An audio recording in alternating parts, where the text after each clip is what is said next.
Good morning, everyone. Welcome to Software Engineering. I'm Zhang Shuang from Software College, Northeastern University. From this lecture, we are going to learn about requirements phase together.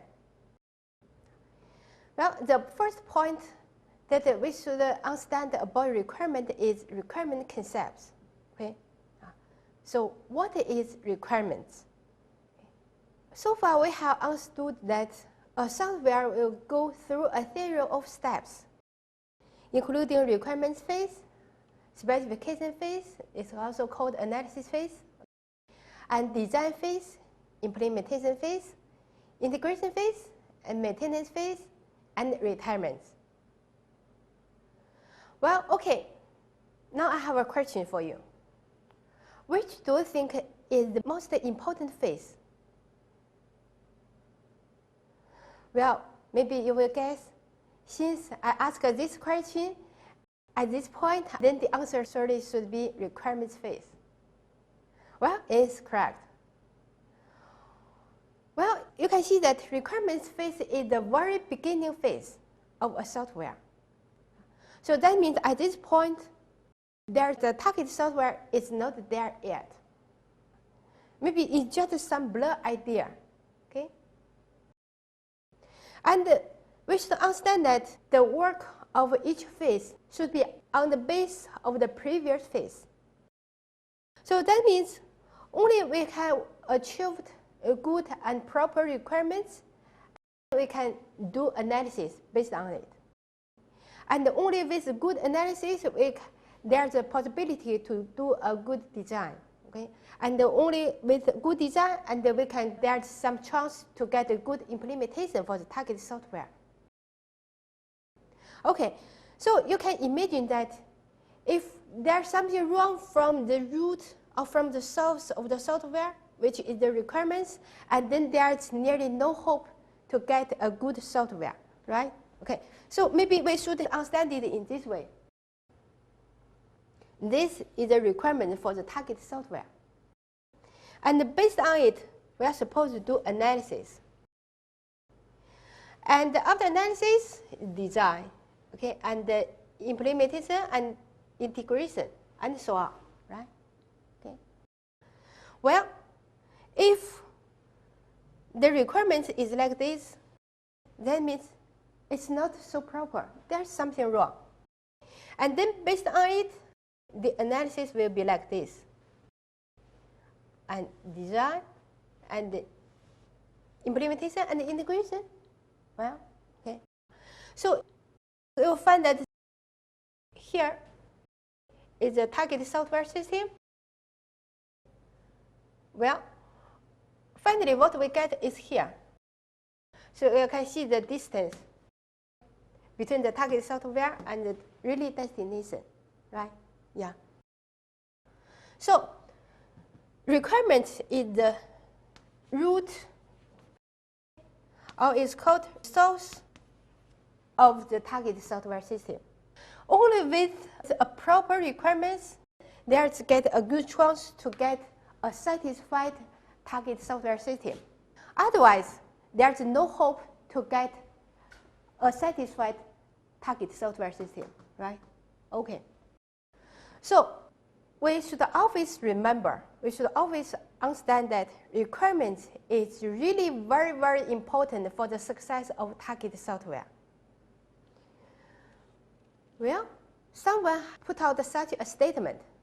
He said, requirements must determine what the client wants.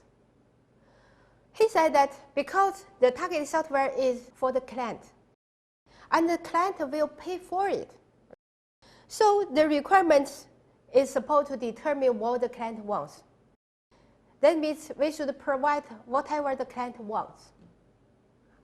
Is it correct or not?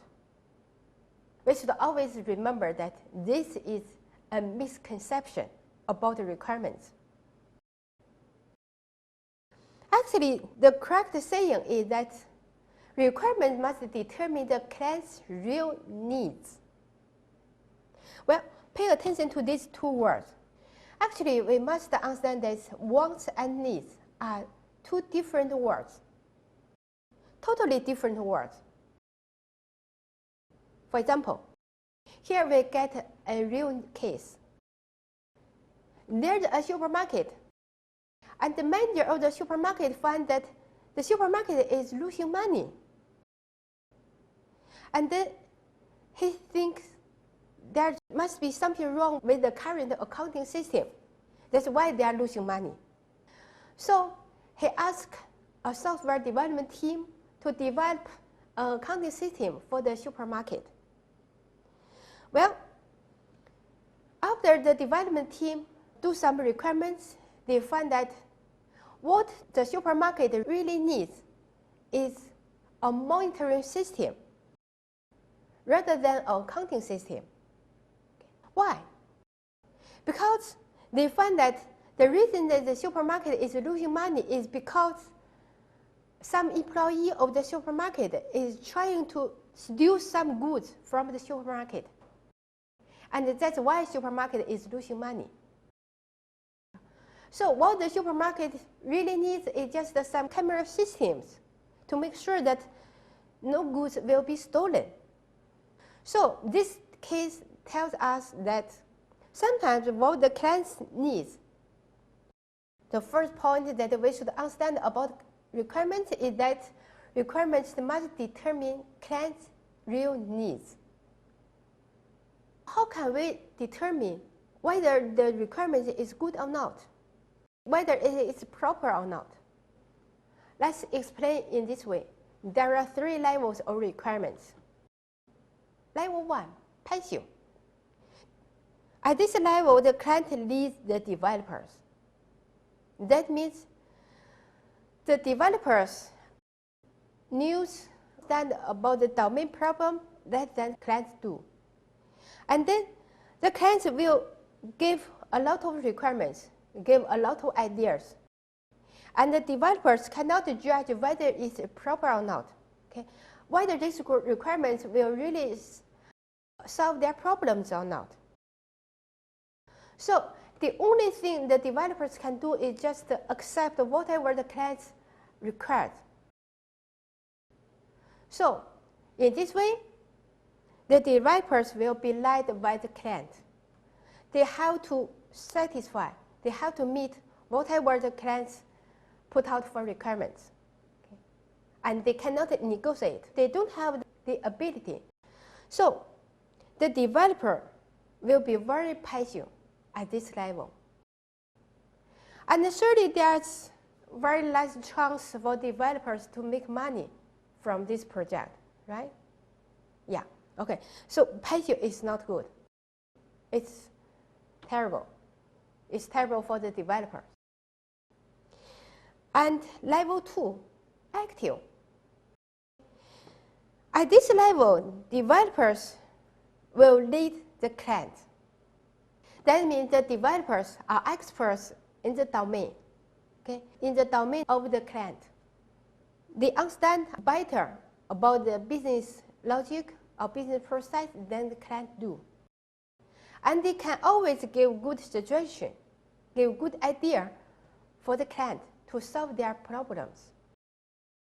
They can find out and they can point out what the client and the users really need. So that means they are capable to give a proper solution for the client. And the client will believe the developers and they trust them. So in this way, at this level, the developers will lead the client. And developers are active. And then at this level, the developers will get a good chance to make money. Level 3, leading. Leading is also much better than the level 2 active. That means the developers can forecast what the client needs. They will understand their potential requirements. Well, when we talk about leading, we must give the example of Microsoft. Because Microsoft is one of the most successful software organizations. And we know that Microsoft is always leading. For example, Windows. Before Microsoft delivers Windows operating system, there's only DOS available for personal computer users.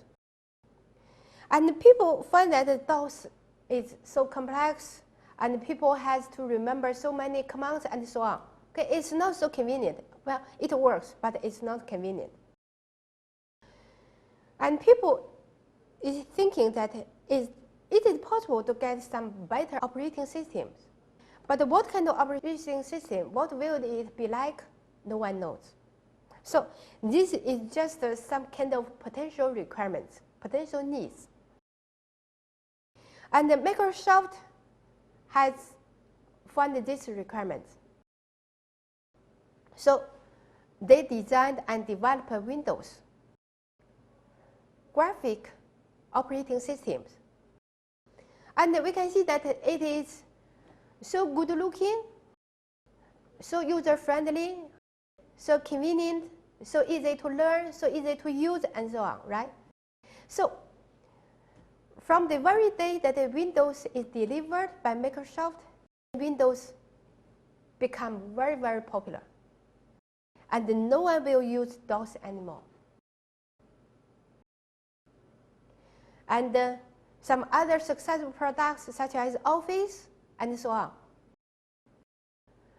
So in this way, Microsoft becomes one of the most successful software organizations. Okay? And we can see that it is always leading, and he's always trying to lead. And surely, at this level, the software organization will make big money, right? Maybe someday, your students will become a good software person, and then maybe you'll become manager of some organization, and maybe you will become a boss of your own company, and then you can try to lead the trend of software. So that means you can deliver some good software, and then you will make big money. So much for the concept of requirements.